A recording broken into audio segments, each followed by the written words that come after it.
4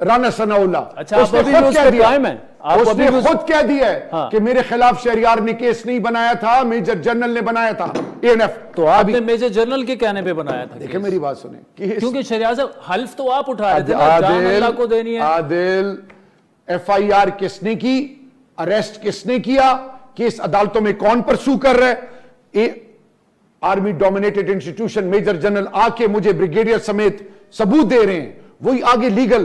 میں وہ ثبوت لیک کر سکتا تھا, لیکن میں نے اوتھ لیا تھا کہ میں سچ بولوں گا اور میں ہر چیز اپنے ساتھ سینے میں رکھوں گا. ان پہ ثابت کچھ نہیں ہوا, سچ آپ نے کیسے اللہ پاک آپ کو عزت دے. پاناما کا فیصلہ کس نے کیا تھا؟ عدالت نے نا.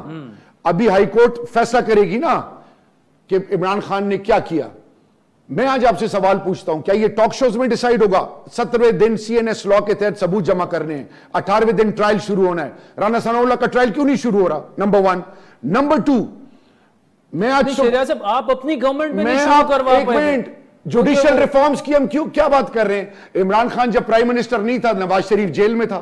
عمران خان وزیر اعظم بنا, وہ جناب چلا گیا انگلستان. آج میں آپ سے سوال پوچھ رہا ہوں, رب کا واسطہ ہے ایک چیز کو انڈرسٹینڈ کریں. لاہور ہائی کورٹ نے ان کو انٹرم ریلیف دی ہے. میں آج کہتا ہوں سپریم کورٹ کے چیف جسٹس صاحب کو کہ سوموٹو ایکشن لیں, ANF کے میجر جنرل بریگیڈیئرز مجھے بلائیں اور اس کا ٹرائل شروع کریں. آج میں پیچھے تو نہیں ہٹا نا. آپ ابھی بھی 100% کہہ رہے ہیں کہ رانا ثناءاللہ سے 15 kg ہیروئن نکلی. میں آج 100% ایک دفعہ پھر کہہ رہا ہوں کہ جو ثبوت ANF نے دیے, جو ثبوت جو ANF کے میجر جنرل سے میں نے کہا کہ آپ اپنی اولادوں کی قسم کھائیں along with brigadiers, انہوں نے اپنی اولادوں کی قسم کھائی. ANF انسٹیٹیوشن ہے آرمی ڈومینیٹڈ, میجر جنرل وہ مجھے جو اب کہہ رہا ہے, آپ کا جو اس وقت آپ کا جو بھی آپ کو اسسٹ کرتے ہیں, جو فیڈ بیک آپ کو دیں گے, آپ اس کو آگے لے کے جائیں گے. میں نے عدالت میں مجھے بلائیں, میں سب کو سامنے بٹھاؤں گا ان کے, اور تاکہ دودھ کا دودھ پانی کا پانی. اور اللہ الحق ہے, وہ جو میں کہتا نا اللہ کو جان دینی ہے, آج ثابت ہو گیا. میں آپ کو رؤوف کلاسرا صاحب نے ان کا انٹرویو کیا, یہ میں آپ کو دوں گا جس میں رانا ثناءاللہ خود کیا کہہ رہے ہیں. لیکن عادل شاہ زیب میرے بھائی, nobody is above law. قوم کی بیٹیوں میں کے منہ میں گولیاں ماری گئی ہیں, ٹھیک ہے, جنہوں نے 25 مئی کو کیا ہے. شہریار صاحب یہ جو آپ نے ابھی کہا نا, کل رانا ثناءاللہ سے ہم تفصیلی انٹرویو کریں گے اور میں پہلا سوال ان سے یہی کروں گا. اور آپ نے اس کے لیے رؤوف کلاسلا والی میں وہ بھی دیکھ لوں, یہ دیکھنا ہے, اور کلمہ حق اور مجھ پر فرض ہے. شہریار افریدی صاحب ادھر سپورٹ کرنا نہیں, کلمہ حق. ناظرین آج کے پروگرام پر آپ کے فیڈ بیک کے منتظر رہیں گے. ہمارا ٹویٹر ہینڈل ہے @AdilShahZeb. مجھے میری ٹیم سمیت اجازت دیجیے, خدا حافظ.